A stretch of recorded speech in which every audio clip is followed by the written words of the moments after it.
living in love for one another as brethren.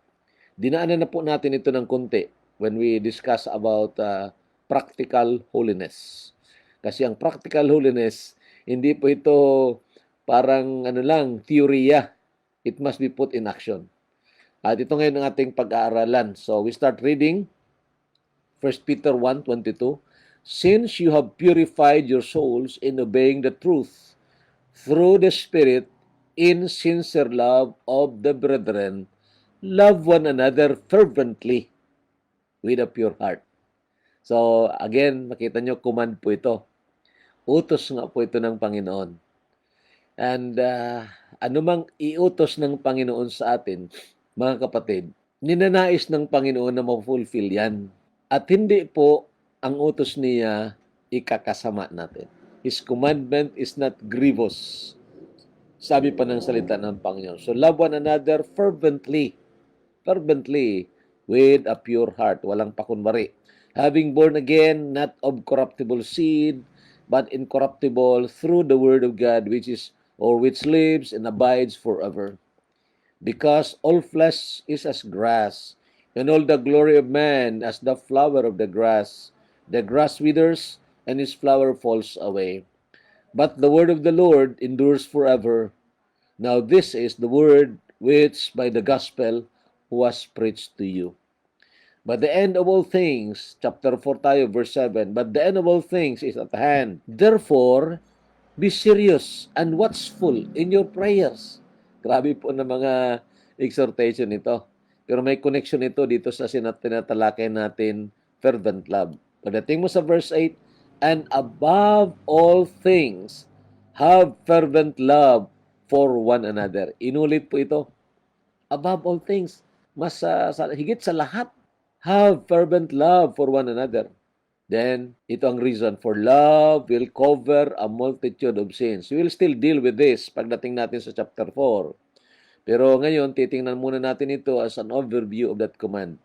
Be hospitable to one another without grumbling. As each one has received a gift, minister it to one another as good stewards of the manifold grace of God. If anyone speaks, let him speak as the oracles of God.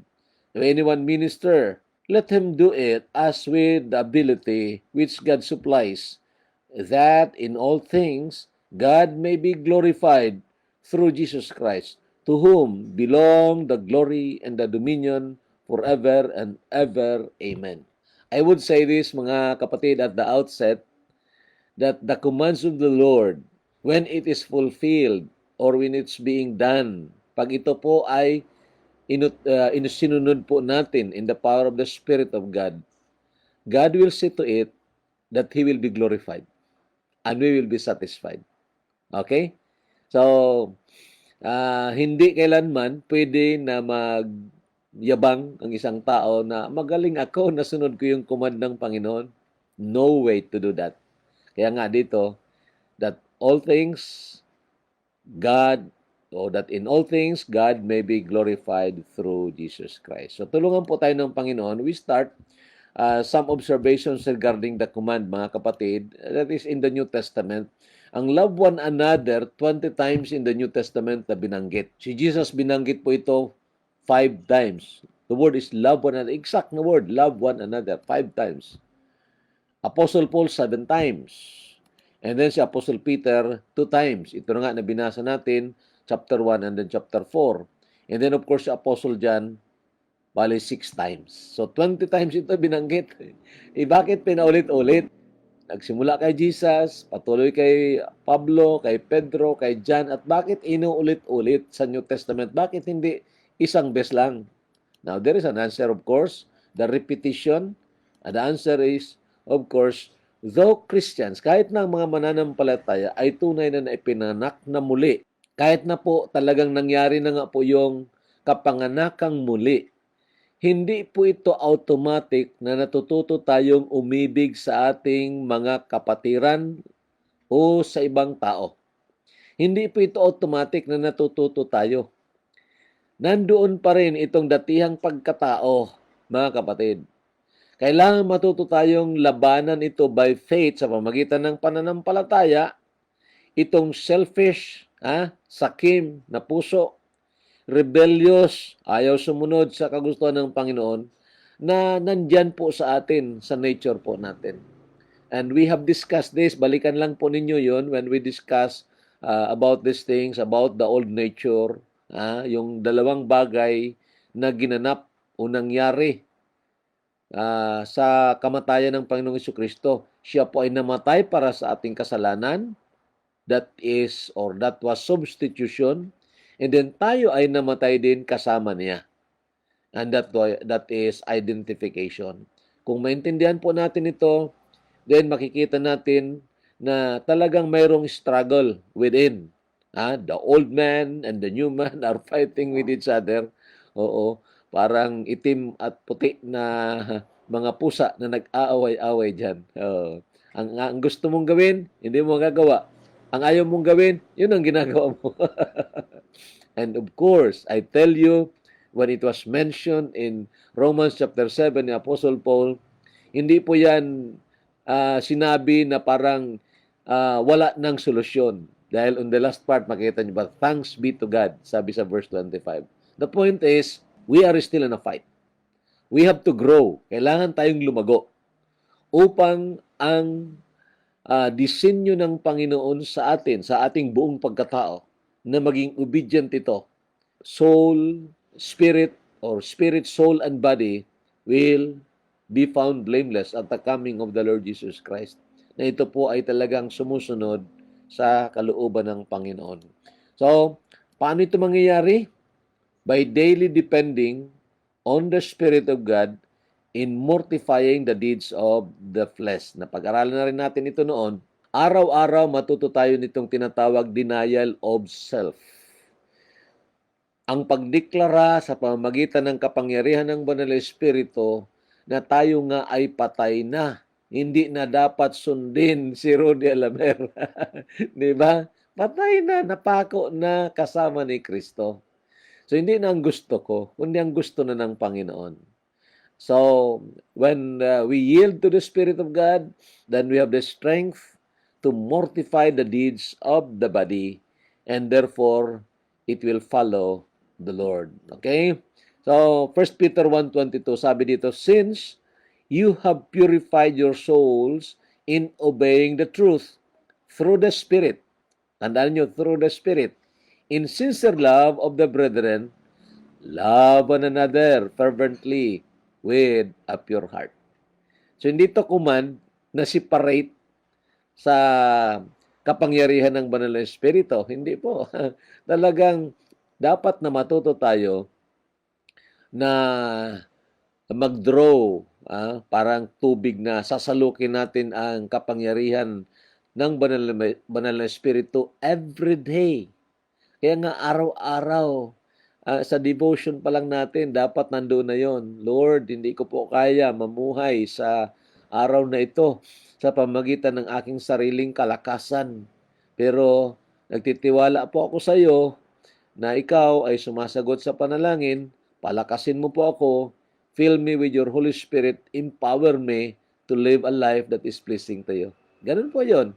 Of course, it should not be mechanical, but it's the longing of the heart. Okay? So, nangyari daw dahil you have purified your souls in obeying the truth. Now, hindi naman na parang tayo ang naghugas ng ating mga kaluluwa, but rather, mga kapatid, hinugasan tayo ng Panginoon through His blood, and therefore, ang ating ang Espiritu ay dapat na-influensya na ang kaluluwa natin na mamuhay na naaayon sa kalooban ng Panginoon. And it is through the power of the Holy Spirit. Now, review natin sa past lessons natin. Kung naalala niyo, what does mean to be holy? Napag-aral natin, it is the daily living in joyful obedience. Masigla, puspos ng kagalakan na pagsunod. Hindi po ito nagdadabog. Hindi po ito pagsunod na hinihila o kaya itinutulak. No, it's not. It's not. That's why we have to learn how to depend upon the Spirit of God, dahil ang Banal na Espiritu ang nagbibigay ng joy. The fruit of the Spirit is love, peace, joy. Ganon, di ba? Oh, so ngayon, dahil dito, we obey God joyfully, being empowered by the Holy Spirit through faith on God's grace. Two aspects of practical holiness, dinaanan natin ito, personal, and that is separation from sin, and dedication to God in joyful obedience. Kahit na nga binili tayo ng Panginoon ng kanyang mahalagang dugo, hindi niya tayo gagamitin kung hindi natin i-present ang ating katawan as living sacrifice para sa paglilingkod sa Panginoon, doing the acts of love from a heart of worship. Okay? So, ang sumunod ay relational, genuinely loving all people by seeking passionately their highest good. Meaning, hindi lang ito longing or passion, kundi mayroong action. Ang longings natin, pag nakakakita tayo ng mga taong hindi pa mananampalataya, wala naman sigurong tunay na Kristiyano na magsabi, naku, Panginoon, patayin mo yan sila. Hindi siguro. Nahabag tayo, di ba? Oo. Anong nararamdaman ninyo? Halimbawa, makapanood kayo ng mga nagpo-prosesyon. Oo. Tapos, halos magkandamatay sila. Halos magpatayan, paunahan para makapahid ng panyo nila doon sa ribulto. Anong nararamdaman po ninyo? Of course, mayroong holy hatred. Ay, ganun naman talaga yun. May holy anger, rather. May holy anger. Dahil nainsult ang Diyos. But on the other hand, naramdaman natin ang habag sa mga taong ito. Kawawa naman talaga. At kung hindi po tayo linigtas ng Panginoon, baka isa rin tayo sa ganun, di ba? Katulad ko noon. Oo nga eh. Kaya makita ko ng mga taong ganito, may longing sa puso ko, sana Panginoon, matulungan ko ang mga taong ito. The longings that would lead to action. Okay? So ano bang highest good? Ano bang highest good na pwede nating gawin sa tao? Gusto nating pag-aralan din ito. What is the highest good that we can share to people? Okay na yun. Halimbawa, matulungan natin para mailigtas dito sa COVID-19. That's good. That's already noble. Pero, nailigtas siya sa COVID-19, gumaling siya, pakatapos, hindi naman siya nakakilala sa Panginoong Jesucristo, namatay siya, saan siya pupunta? Naku, impyerno pa rin. So, that is the highest good. Okay na yun na matulungan natin. Matulungan natin physical. Nakakita tayo ng mga taong naghihirap. Kailangan tulungan. Mayroon naman tayong pwedeng itulong. Tulungan po talaga natin. Tulungan po natin. But then, that is good, but that is not the highest good. Ang pagtulong sa material. Ang tulong talaga is spiritual. The highest good na pwede natin maitulong sa mga tao, sa mga hindi pa nakakilala sa Panginoon, at mag-isa nakakilala na sa Panginoon, spiritual growth. The highest good po yun. So, that they may know the Lord who has saved us and satisfied the innermost longing of our souls. Ganun ang hangarin natin. Sana ang natikman ko na satisfaction kay Jesus Christ, matikman din ng mga taong ito. Alam ko kasi may hinahanap yan sila eh. Yung mga tao na gusto magdalawa ng asawa, hindi kaya nila alam na mali yun. Alam nila yun. Alam nila na mali yun. Pero, mayroon silang hinahanap na akala nila pag nagkaroon siya ng dalawang asawa, masusumpungan na niya yung hinahanap ng kanyang puso. Ang problema, nakadalawa na siya, lalong naging hungkag ang puso niya. Hanap naman ng pangatlo. Ganon pa rin, lalong naging hungkag ang buhay. Hanap ng pang-apat, ganon pa rin. Why? We are not designed of God to be satisfied with things, mga kapatid. Diyan sa kaloob-looban ng ating kaluluwa, mga kapatid, sabi pa nga ni Pascal, ni Blaise Pascal, in the heart of a man is a vacuum that only God can fill. So mayroong longing. Naalala ko yan noon, nang hindi pa ako mananampalataya. I long to be religious. So, I pursue religion. Sincero, kung sa pagkasincero, sincero po talaga. Ewan ko kung marunong kayo nagbabasa ng pasyon noon. Noon. Ay, hindi nga ako nagpapabayad noon at ayaw ko na habang gumagawa kami noon, merong nagmumura. So, the point is, I was so sincere. But the problem is, sincerely wrong. Dahil mayroong hinahanap ang puso ko. Hindi ko matagpuan sa reliyon, hinanap ko sa bisyo. Pero lalo naging hungkag ang buhay ko hanggang gusto ko nang magpakamatay. Twice I have brushed with death. Mabuti, binigyan ako ng Panginoon ng pagkakataon na mabuhay pa. Ito nga, 40 years ago o 41 years ago, nasumpungan ko ang hinahanap ng puso ko. Hindi pala reliyon. Hindi pala ang mga kalaswaan ng sanlibutan ito. Hindi pala ang mga temporary pleasures ng sanlibutan ito. Ang hinahanap pala ng puso ko, walang iba ang Panginoong Jesucristo. Yun. Kaya nga sabi niya sa John 6:35, I am the bread of life. He who comes to me will no longer hunger, and he who believes on me will no longer thirst. At kung natikman po natin ito mga kapatid, gusto natin matulungan din ang mga tao. This is the highest good that we can share to them. Na makilala nila ang Panginoong Jesucristo at ma-enjoy nila ito upang sa ganon, hindi na sila maghanap pa ng iba. Di ba? Ganon yan eh. Oh, that is the spiritual thing, mga kapatid. This involves acts of love. That longing must not only be in longing alone. Baka naman desire lang yan. Mamamatay ka sa desire mo na yan. It must be produced in action. Ganun kasi ang pag-ibig eh. Ang pag-ibig, that's an action word. For God so loved the world that He gave. Oh, hindi theory lang. So ito ngayon, this involves acts of love that may lead to their salvation and spiritual growth. And this is not easy, I tell you. This will involve sacrifices, risk. Yes, there is risk in loving. Alam ba ninyo yan? May risk sa pag-ibig. Kung minsan, minahal mo na siya, halos pinapakain mo na siya sa iyong kamay, kinagat pa niyong daliri mo. Oh. But I tell you mga kapatid, it doesn't matter if that will happen because love really is very willing to take the risk of being hated for your love. Grabe. Ibang klase po ito mga kapatid.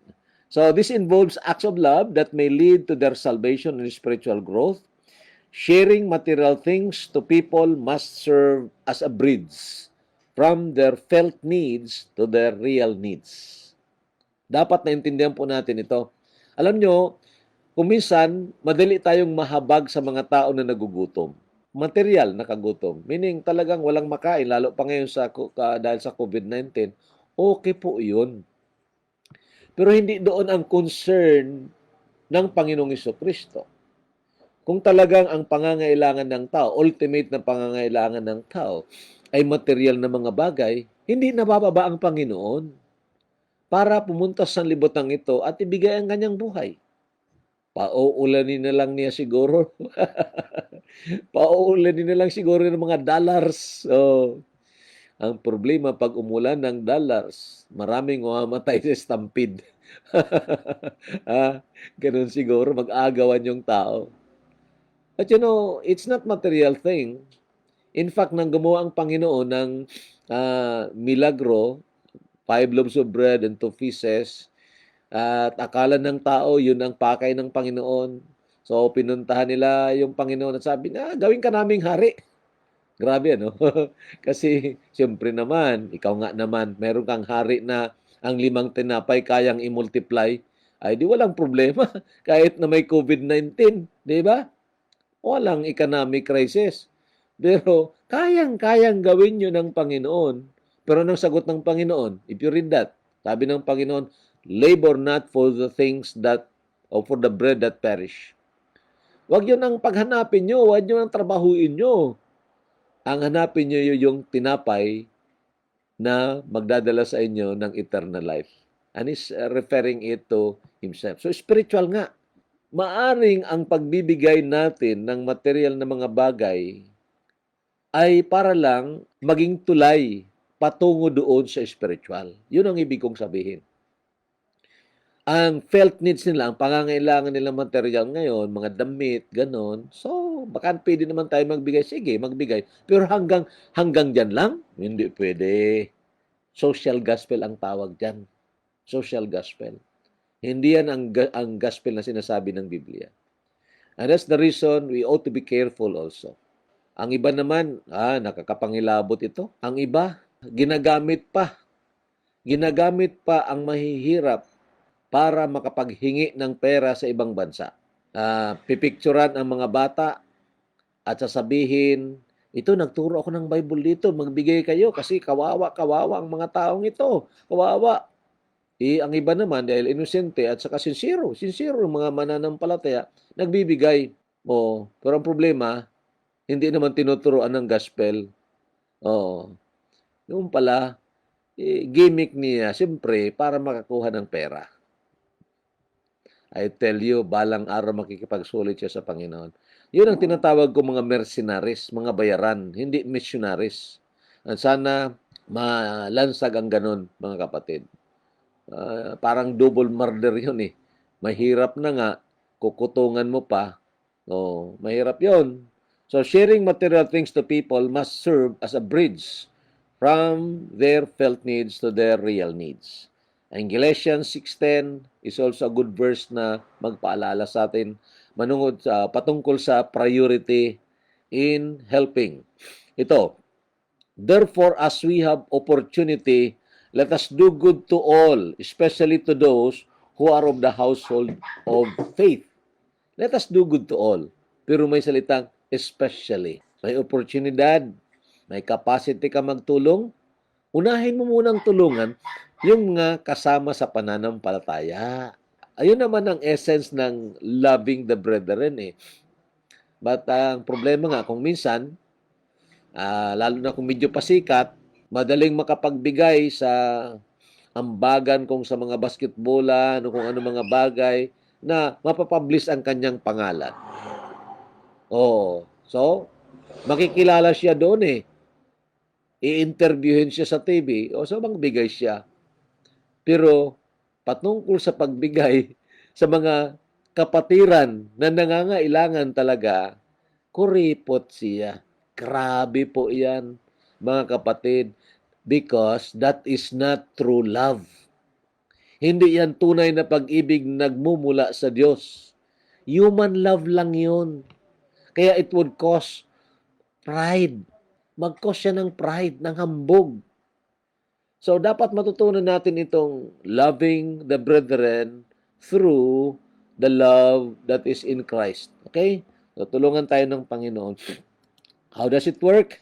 Number 1, there must be a definite experience of being born again by the Spirit of God through the gospel.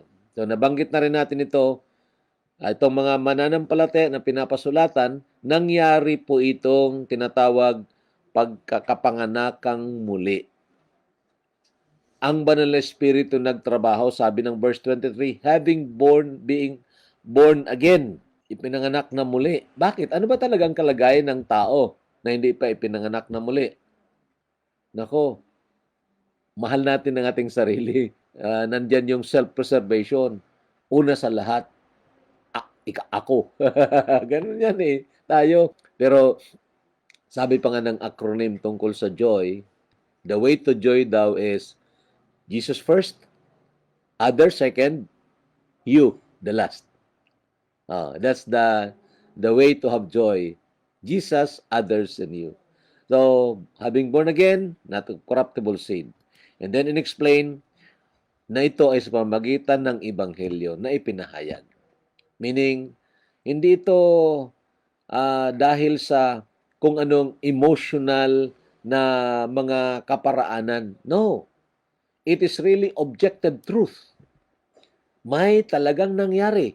Historical na nangyari. Ano ba nangyari? Ano bang nangyari? May namatay para sa ating kasalanan. Anong good news niyan? Ang good news is, tapos na binayaran. Kaya't wala na tayong bayaran. Pwede tayong maligtas kung manampalataya tayo sa Kanya. And that's the gospel. At ito ay ipinapahayag. Dapat ipahayag. At ito nga, mga kapatid, ay magagawa natin ngayon. Kahit na sino sa inyo na mga mananampalataya, maaring magawa ito ngayon. Lalo pa na hindi naman kayo ang magpipreach. Di ba? Oo nga. Just share with care and with prayer. Nagpapasalamat ako doon sa may mga kamag-anakan na friend ninyo, siyempre, tapos kinoconnect ninyo sa akin.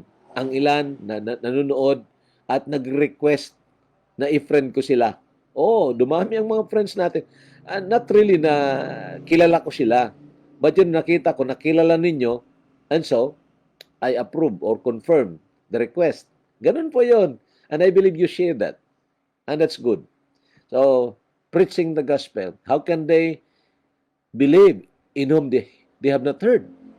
Di ba? Paano naman sila manampalataya sa hindi nila napakinggan? At paano naman sila makakarinig kung walang tagapangaral? Sapagkat ang pakikinig ang nagdadala ng pananampalataya. Faith comes by hearing, and hearing by the word of Christ. So, the word of the Lord endures forever. Now, this is the word which by the gospel was preached to you. So, para madali maintindihan ito mga kapatid, ibalik ko yung illustration po natin. I discussed this already. Ito po ang sitwasyon or design ng Panginoon kay Adan at kay Eva at sa atin lahat. This was the original design of the Lord. Makita nyo sa picture na yan na ang Panginoon ang tinutumbok ng araw. Okay? So, ang Espiritu ang namumuno, siya ang nangunguna, at sumusunod ang kaluluwa, at sumusunod ang katawan. So, that was the order or the design of the Lord. Before the fall, bago nahulog si Adan at si Eva, ganun po. Siyempre, dahil walang kasalanan, so they are in ultimate or complete harmony with the Spirit of God. Ganun po yun. So, ang Espiritu sumusunod kasama ng kaluluwa at kasama ng katawan po natin. The three parts of our being are holy, buong-buo na sumusunod sa Panginoon. Ganun po yun. That's the original design. Pero ano nangyari? After the fall, mga kapatid, nabaliktad. Grabe. 180 degrees. Ang namumuno na yung katawan natin. Delikado yun. Kaya nga, pag ang namuno ng katawan, kahit na alam natin na mali, ginagawa natin yon kasi hinihingi ng pita ng laman. Ganun lang nangyayari. Lalo na kung maging addict na. And I tell you, there are several kinds of addiction. Hindi lang doon sa addiction ng droga. May isang klaseng addiction na na-discuss na rin natin dito, yung addiction sa pornography. At mas grabe daw yon. Mas grabe. So, ito mga kapatid, ang udyok ng katawan, sunod din ang kaluluwa natin, siyempre dahil gustong-gusto rin niya yun di ba? And then, of course, walang magawang espiritu. Just follow. So, naging servant. Ito po ang nangyari, mga kapatid. Lahat ng tao na nagmula kay Adan at kay Eva, ito po ang nangyari after the fall. Natapos ang pagbagsak ng tao. So, kailangan may mangyaring milagro. Ano yung milagro? Ito po. Nangyari po muna ang kapanganakang muli. Mayroong nangyari. There was spiritual regeneration. At itong espiritu ngayon na pinananahanan ng banal na espiritu ay dapat matutong magpasakop sa banal na espiritu. Pag nagpasakop siya sa banal na espiritu, ini-energize po siya. Pinapalakas siya ng banal na espiritu para impluensahin muli ang kaluluwa sa pamagitan ng salita ng Diyos at sa pamagitan ng kapangyarihan ng banal na espiritu. Ang kaluluwa kasi, mga kapatid, nandoon ang tinatawag decision making. Wala sa espiritu at wala sa katawan. So, ang kaluluwa natin, that's the created man. Itong spirit, hininga yun. God breathed into our nostrils the breath of life. But the created being na responsible, balang araw, responsible sa kanyang mga choices, ay itong kaluluwa po natin. Nandyan ang intellect, emotion, and will. So, pag ang banal na espiritu nagpasakop sa, rather, pag ang espiritu ng tao na ipanganak na muli ay natutong magpasakop sa banal na espiritu, he is being energized para influensahin at palakasin ang kaluluwa para magdesisyon na sumunod sa Panginoon. That's the pattern. I have illustrated this already. Napakaganda po ng illustration niyan. Nang mamatay ang Panginoong Jesucristo doon sa krus ng Kalbaryo, may nangyari doon sa templo. Yung yung tabing doon, the curtain, ay napasing po, nahati po yun sa dalawa. Signifying na yung pinananahanan ng Panginoon sa lumang tipan na tinatawag Shekinah glory can be approached now through the death of Christ. And also signifying na ang banal na Espiritu, through our spirit, will be expanding His domain or His authority over our soul. At ito nga, it takes time to grow, mga kapatid. Dito, kailangan ang growth dito. Independence o pagdepende sa banal na Espiritu. Dito ang tinatawag discipleship. Naituro po natin yon. Balikan lang po ninyo. Medyo mahaba-haba yon. Several preaching po yon about spiritual growth. So, very, very important po ito. Why? Hindi po tayo pinapayagan ng Diyos na gamitin ang kapangyarihan ng ating kaluluwa sa pagsunod sa Diyos. Hindi po. There is only one energy that we can subscribe to. And that's the energy or the power of the Spirit of God. Okay, so I hope na maintindihan natin ito. Hindi po ito parang confusing, no? Hindi po ito confusing. I'm just trying to tell you na ito po ay talagang disenyo po ng Panginoon. So how does it work? Dependence upon the Spirit of God through faith that works by love. Ayun. Mga pangako ng Panginoon that He will energize us, He will fill us if we submit, then we believe that. So, ang pananampalataya, mga kapatid, ay ganito. Nakikita niya ang benepisyo na magmahal o sa pagmamahal kahit na medyo masakit sa pasimula. Okay? Sa pasimula, masakit. O sa presenting panahon, masakit. Mga, because there are sacrifices. But you know, God designed His commands. Pakinggan po niyo ng maigi. Dinisenyo po ng Panginoon ang lahat ng mga commands niya for our good and for His glory. His commands are for our satisfaction. Okay? I will prove that mamaya-maya. So, faith could see the benefits of loving though it hurts at the present time. Naalala ko yung awit noon eh. Sabi doon sa awit, there have been times when giving and loving brought pain. And I promise I would never love again. Parang ganun yan eh. Pero mga kapatid, basta pag-ibig na nagmumula sa Diyos, it is always for our benefit and for the glory of the Lord. Okay, now, alam nyo ito, na-bless talaga ako dito sa sinabi ni Augustine. Si Augustine, isang pastor po ito sa Hippo, Africa. Matagal na ito, sumulat siya ng several books. Mayroon akong several na aklat niya, ni Augustine. Isa ito sa mga hinahangaan din ng mga pastor noon. Bagamat hindi naman as objective ang iba sa mga sinulat niya. Pero itong sinabi niya, nakabless po sa akin, command what you want or what you will, but give what you command. Sabi niya ito sa Diyos, O Panginoon, sige, iutos mo kung ano ang gusto mo, kung anong kalooban mo, iutos mo sa akin. Pero siguruhin mo, ibigay mo ang lakas para magawa ko ang command. Diba? So itong grabe mga kapatid. Akala natin, ang command na inutos ng Panginoon ay agad-agad susundin natin sa pamagitan ng ating kalakasan. Hindi po.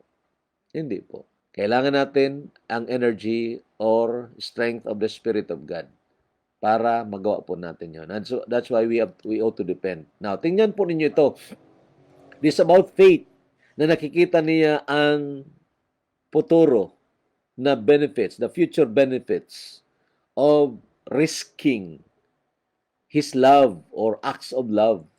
Tingnan po niyo ito. For you had compassion on me in my chains and joyfully accepted the plundering of your goods, knowing that you have a better and an enduring possession for yourselves in heaven. So, ang context nito mga kapatid, parang ganito. Grabing persecution at ang leaders ng mga mananampalataya yun, yung mga preachers, katulad ni Apostol Pablo, ikinukulong. At ngayon, bawal magbisita ang kanyang mga tao. Dahil pag nag-identify ka doon sa ikinulong, isi-sequester ang mga pag-aari mo. Yung tinatawag plundering of your goods. Halimbawa, nakulong ang isang pastor dahil pinakulong ng gobyerno dahil kontra sa pagpapahayag ng salita ng Diyos. Ngayon, ang mga mananampalataya gustong bisitahan. Magatid siguro ng pagkain doon sa pastor nila na nakulong. Pag nalaman yan ng gobyerno during that time, isi-sequester, kukunin ang lahat ng pag-aari mo. Pero tingnan nyo ang nangyari sa mga mananampalataya na ito. Natakot ba sila na mag-take ng risk because they love? Hindi sila natakot. In fact, sabi dito, you joyfully accepted. I cannot understand this, mga kapatid. I cannot understand this. Tuwang-tuwa ka pa na kinuha na, halimbawa kung sa ating kapanahunan ngayon, kinuha ang refrigerator mo, kinuha yung kalan mo, dahil ikaw ay nagbisita doon sa pastor na pinakulong ng gobyerno. Halimbawa, isi-sequester ang gamit mo at tuwang-tuwa ka pa. Do you think kaya yan ng tao? Hello? Kaya ba yan ng tao? Kaya ba natin yon? No way to do it. But you know, when God energizes our spirit and it produces that kind of love, we are willing to take the risk. I tell you, real po yan. We are willing to take the risk for the sake of the brethren that we love. It doesn't matter if we lose things.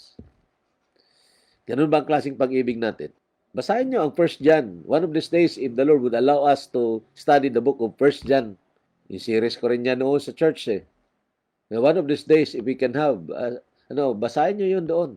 At makita no, we must be willing to lay down our lives for the brethren. Ganun ang love na sinasabi ng Bible. Can you do it by your own strength? Hindi po.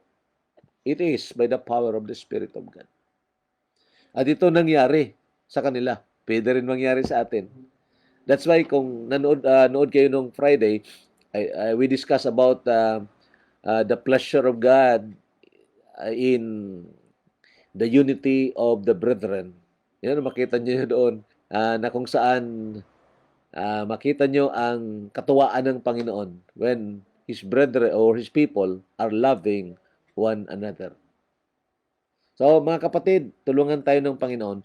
Result 1. Ito ang result. Pag ito nangyari, service to men from a heart of love happens. Nangyayari talaga ang tunay na paglingkod sa tao from a heart of love. Hindi pa kunwari, hindi ipakitang tao, hindi para gantihan ka rin ng ginawa mo. So, kinamot mo ang likod niya, kamutin mo niya ang likod mo. No, it's not. So, itong pag-ibig nito, mga kapatid, truly, it is not achievable by the human flesh. It is by the Spirit of God. Kaya tingnan nyo ang nangyari dito. As each one has received a gift. Saan galing yung gift? Sa Diyos. So, anong nangyari? Trinabahoan mo ba yun? Hindi. Tinanggap mo lang. Pwede mo ba yung ipagmayabang? Hindi, di ba? Hindi ka naman may-ari noon eh. So, as each one has received the gift, anong dapat gawin? Minister it to one another. Ipaglingkod ninyo. O nga, ipaglingkod ninyo one to another as good stewards of the manifold grace of God. Itong sabi ni Pedro, you will be a good steward if you learn to serve others by the gift that God has given you. Di ba? Because we are blessed to be a blessing.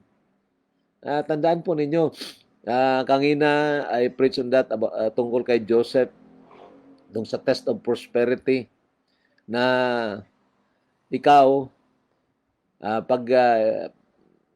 pagpalain ka ng Panginoon, ilagay ka ng Panginoon sa exalted position, hindi lang socially, kundi materially, do not, step down on others, but learn to stoop down in order to lift others from their miseries.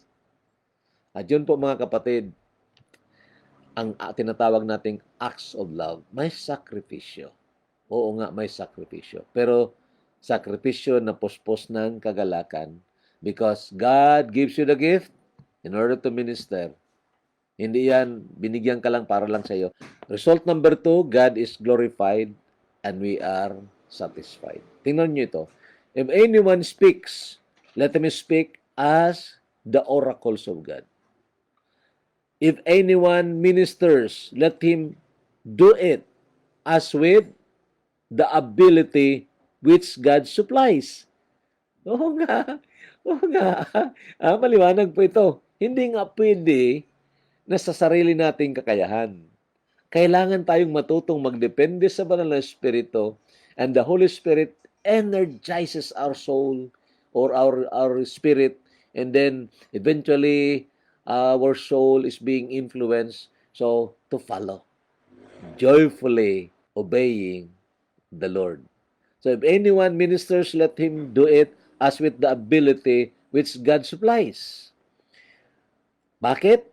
Anong reason? That in all things, God may be glorified. Sa lahat ng bagay, ang Diyos lang ang mabigyan ng kapurihan. Binigyan ka ng ability umawit. Sige, gawin mo yon. Ang awit, mga kapatid, maniwala kayo, hindi, makapangyarihan po yan. It encourages the soul. It is the language of the soul. Kaya nga, ini-encourage ko mga binigyan ng Panginoon ng abilidad mag-awit. So, magsimula kayo, gumawa kayo, magkumposo kayo. Kung kaya nyo magkumposo, mag-awit kayo sa YouTube. Iba ka naman gamitin ng Panginoon yan. But see to it na gagawin mo yon in the power of the Holy Spirit. Sabi ka, nako, ayaw ko. Balang araw, maniwala ka o hindi, you will be held accountable for every abilities and talents that God has given us. Whether you believe it or not, darating po tayo doon.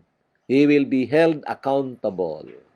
Kaya nga, pagpalain tayo ng Panginoon, kung anumang pinagkatiwala sa atin, then iserve natin yan.